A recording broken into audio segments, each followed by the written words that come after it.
Right now at noon, Hurricane Dorian approaches the U.S. coastline as a Category 2 storm. Millions are under evacuation orders. And it's the first day of school for Madison students. We'll hear from La Follette High School's new principal about changes being made to increase safety. From the Channel3000.com Alert Center, this is News 3 Now at noon. Good afternoon, everyone. I'm Mark Kane. Hope you all had a nice long holiday weekend. Feels like Monday today, but it is Tuesday. We'll get to those stories in a second, but first, let's head over to the Weather Center. Meteorologist Dana Fulton is with us with our first alert forecast. Some noisy storms this morning. Very noisy. We did have a few severe thunderstorm warnings get triggered early this morning. Right now, of course, our Doppler track is nice and quiet, and thankfully, any storm reports have just been from some heavy rainfall and wind gusts from this morning. Again, a quiet Doppler track now, not ruling out the chance to see some isolated showers this afternoon. But most of the rain certainly through. We're at about 72 in Madison, 82 though in Boscoville, a little warmer to the west. Our wind speeds are still a little high at about 10 miles per hour in Madison, 20 miles per hour in Janesville from the south-southwest. Those wind gusts though, so far in the last 24 hours, we've had a peak wind gust at about 22 miles per hour in Madison, 23 towards La Crosse. Our dew points are a little higher right now than they were this time yesterday, so it certainly feels a little muggier. Our skies are steadily going to become partly sunny by this afternoon.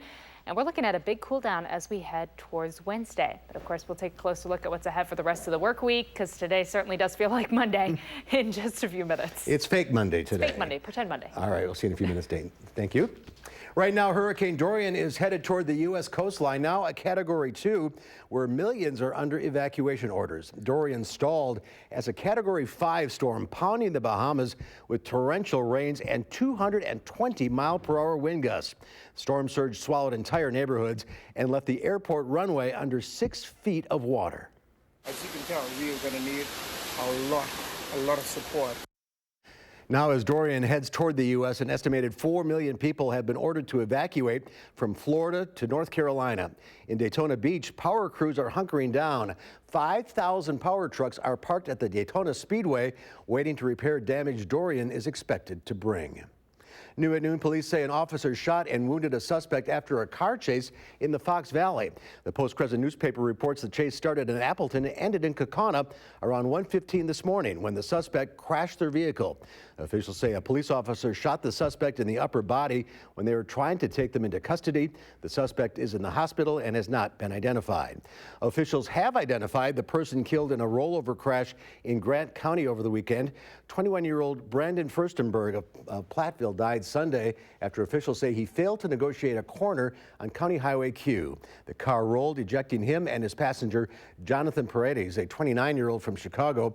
Furstenberg was found dead at the scene. Paredes was airlifted to the hospital. We don't know his condition at this time. Madison School and Community Recreation Executive Director Jacob Tissue will make his first court appearance today. Tissue was arrested last week on multiple counts of having child pornography. The Madison Metropolitan School District put him on administrative leave following his arrest. The district says he'll stay on leave until the case is resolved. The gunman who killed 7 people and wounded 25 more in a shooting rampage along a West Texas highway on Saturday was mentally unstable. He had a history of calling police and the FBI, leaving incoherent, rambling messages, but never made any specific threats. He was on a long spiral of going down.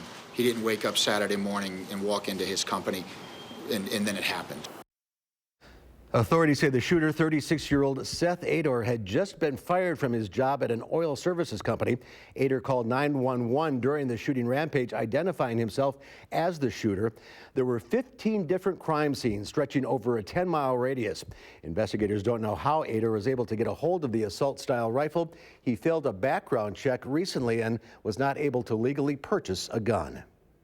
More local news now. Today, the State Department of Natural Resources will provide an update on its effort to monitor chronic wasting disease as the fall deer hunting season approaches.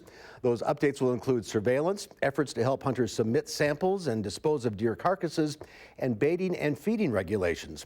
Governor Tony Evers has not offered new strategies for dealing with the disease. DNR Secretary Preston Cole says the governor is waiting to see if research being conducted in other states turns up anything new. Madison schools are welcoming students back today for a new year. Freshmen at La Follette High School are getting a special greeting complete with the red carpet treatment, a DJ, and donuts. Upperclassmen return to the same welcome tomorrow. That's where we caught up with the school's new principal this morning. Last school year, police investigated alleged sexual assaults involving 2 teens within the school and responded to reports of fights in a nearby neighborhood where a shooting injured a teenager. New principal Devon LaRosa hopes parents will come to staff with any worries and plans to address those concerns in part by focusing on building relationships with students. Kids feel like they belong and feel like they're a part of something. The other stuff goes away in my mind, and really it's been proven. Any educational research will tell you, build solidified relationships where kids feel like they have a place and a safe, secure place and someone to talk to, and they know that they matter and we care about them, and it's true. I think everything else falls by the wayside. Interim Superintendent Dr. Jane Belmore echoes the priority of building strong relationships with students. She wants students and families to feel welcome in the district, adding that the district has a goal in Black excellence this year. As the new school year gets underway, health officials say nearly 50,000 children in Wisconsin have vaccination waivers, making them vulnerable to measles. According to the CDC, measles cases this year have reached more than 1,200. That's the highest number since 1992. Immunization rates of 92 to 95% are considered necessary to prevent the virus from spreading. None of Wisconsin's 72 counties came close to that threshold in 2018. 40 Wisconsin counties had immunization rates below 80%. There's more to come on News 3 Now at noon. I'm next. We'll see what Howard's working on in the Mr. Food Test Kitchen. With a casserole this satisfying, it's a good thing today is Taco Tuesday, and it's tasty enough to serve any day of the week.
The last couple of years, it seems like everyone's into teaming days of the week with certain foods. You know, meatless Mondays, fish Fridays, and on and on.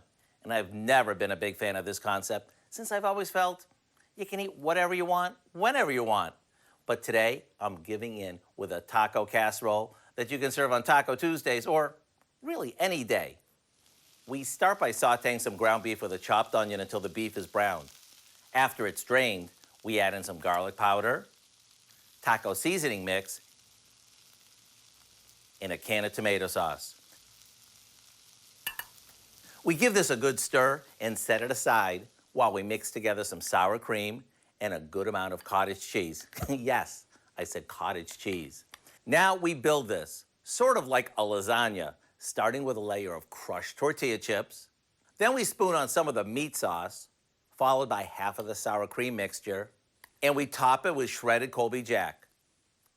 We'll layer everything one more time, and into the oven it goes. When it's heated through and the cheese is melty delicious, get ready for an all-in-one casserole that is bursting with goodness, layer after layer. The recipe for our taco casserole is online now and is ready for Taco Tuesday, or any day you crave something fill you up delicious. I'm Howard in the Mr. Food Test Kitchen, where today we found a weeknight easy way for you to say, ooh, it's so good. All right, Howard, thank you. Next to noon, showers and thunderstorm chances continue this afternoon, but should clear out this evening. The kids might need a rain jacket at the bus stop for the rest of the week, though.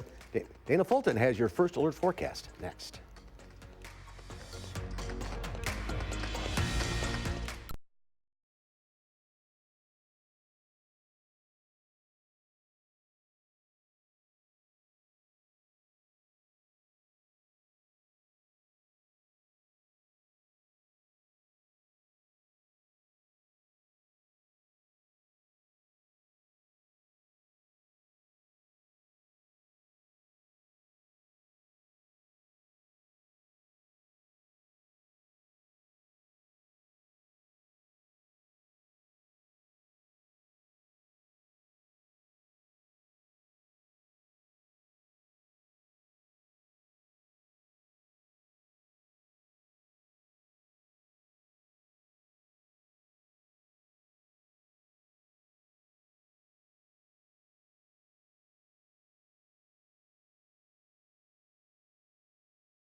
Well, a new round of tariffs goes into effect against China, and New York Fashion Week will feature outfits inspired by Cheetos. Mark Liverman has your Money Watch report.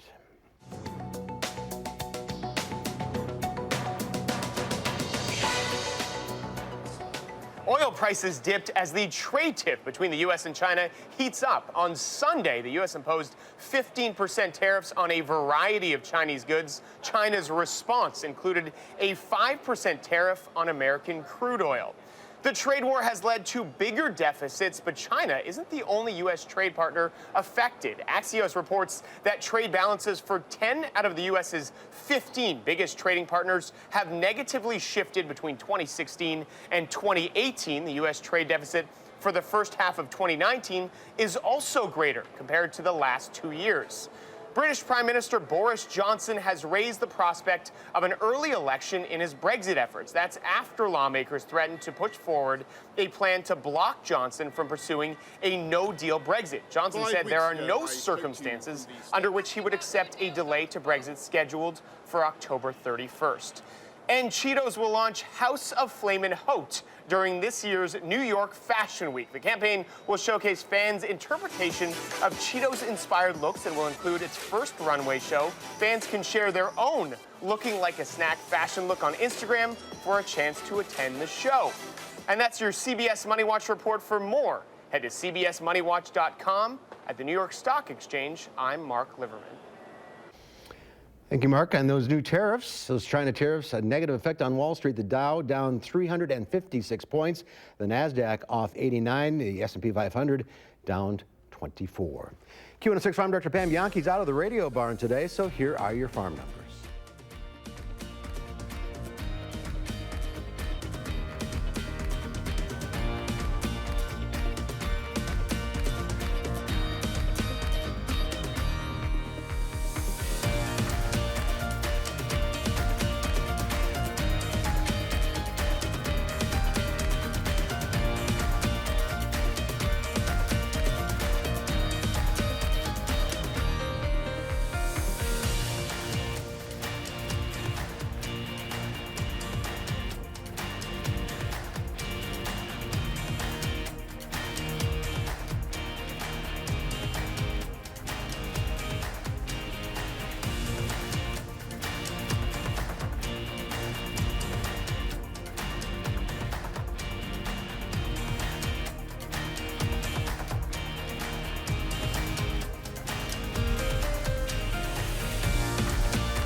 Time now for the weather. Dana's keeping an eye on the radar this afternoon.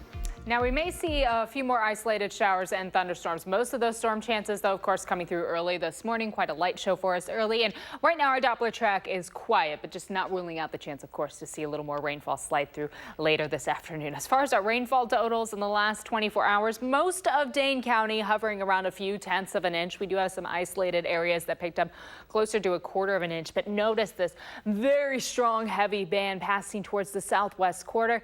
The state, Grant County, some areas around Platteville picking up just over 3 inches of rain in the last 24 hours. Some areas close to 3 inches in the upper twos there. So a very, very heavy storm sliding through again for the southwest corner, but still everybody dealing with some sort of rainfall in the last 24 hours. Right now, it's still very cloudy outside, almost has a bit of a fall feel. It's so windy out.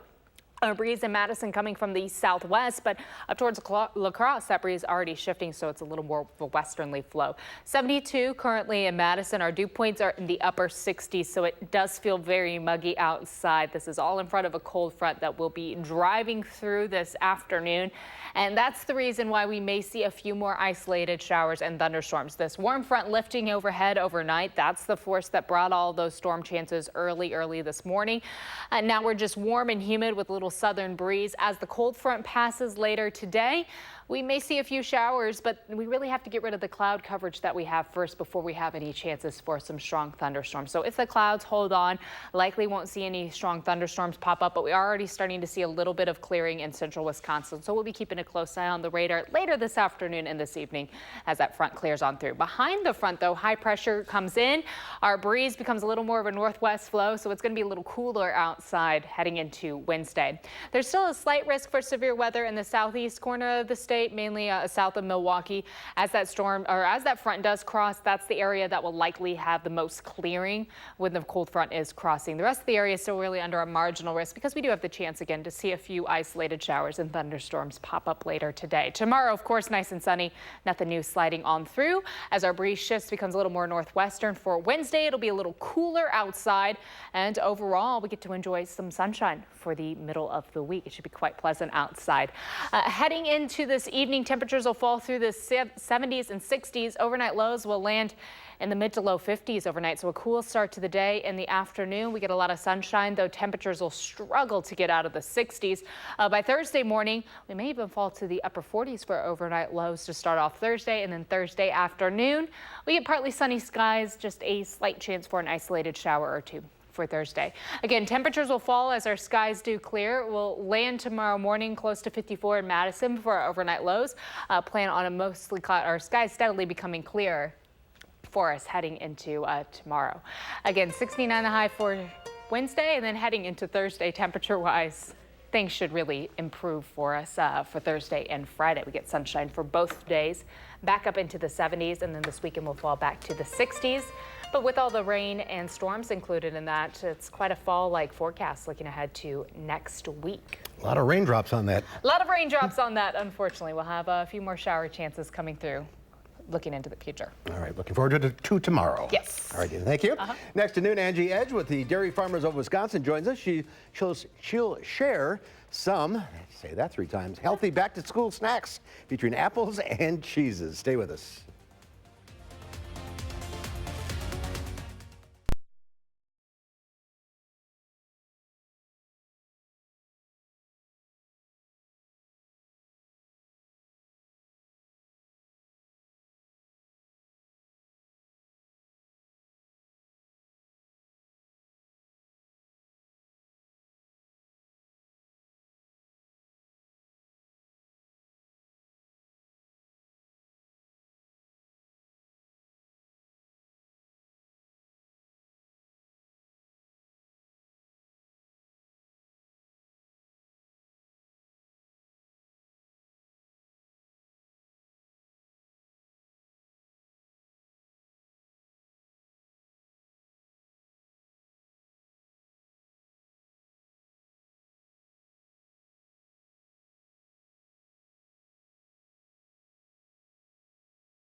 Welcome back. Angie Edge is here from Dairy Farmers of Wisconsin. Start of the new school year. We need snacks for the kids come home, and we have 2 great Wisconsin products. Yeah, here. we need snacks for kids, but we need snacks too, right? Yeah, I need snacks. So a great way to pair apples and Wisconsin cheeses. It's a perfect combination because you get the tangy sweetness of the apples and then that nutty flavor of the cheeses. It's just a perfect accompaniment. So even slicing up some cheddar and some apples when the kids get home from school today, we have a beautiful Harvest apple cheese board that pairs 4 types of Wisconsin cheeses. They're all made locally by Wisconsin master cheesemakers in southern Wisconsin. So I can't wait for you to try buy all these great cheeses. We're going to start over here. We have an apple cinnamon cheese made in Monroe, Wisconsin by Maple Leaf, by one of our master cheesemakers. So you taste that apple and cinnamon right in the cheese. Apple and cinnamon? Yeah, it's absolutely delicious. This is one made by Car Valley. It's a crema casa cheese, so it means triple cream, very creamy, very buttery. And again, you want all different flavors, colors, and a lot of different textures too.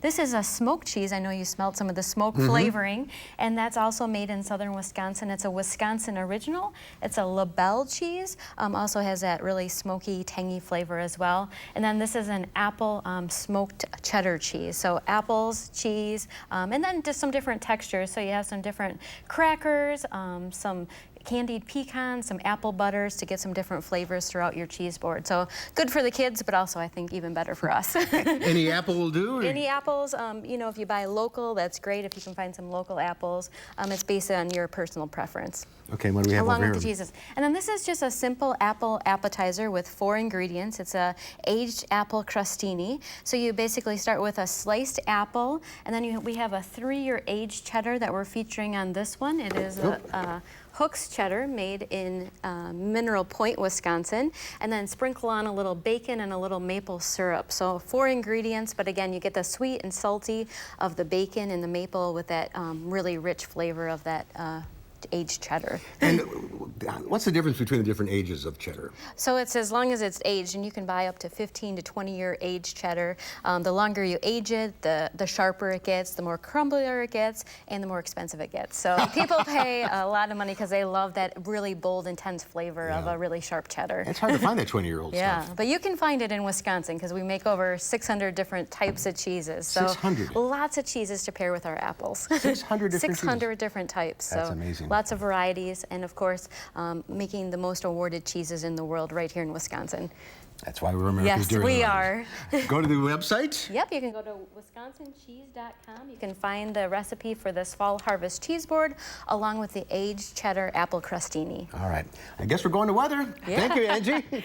I'm ready. Over here, we're keeping a close eye, of course, on our radar this afternoon, as there is going to be the chance for a few more showers and thunderstorms to pop up, though most of the rain did come through this morning. Here's a look at our radar right now, but I do want to back it up, of course, looking at the last 12 hours. We had quite a light show early today. Most of that heavy rainfall coming through the southwest corner of the state. And again, we will be keeping a close eye on the chance for a few more showers and thunderstorms to pop up later this evening, though the good news is they shouldn't be nearly as strong.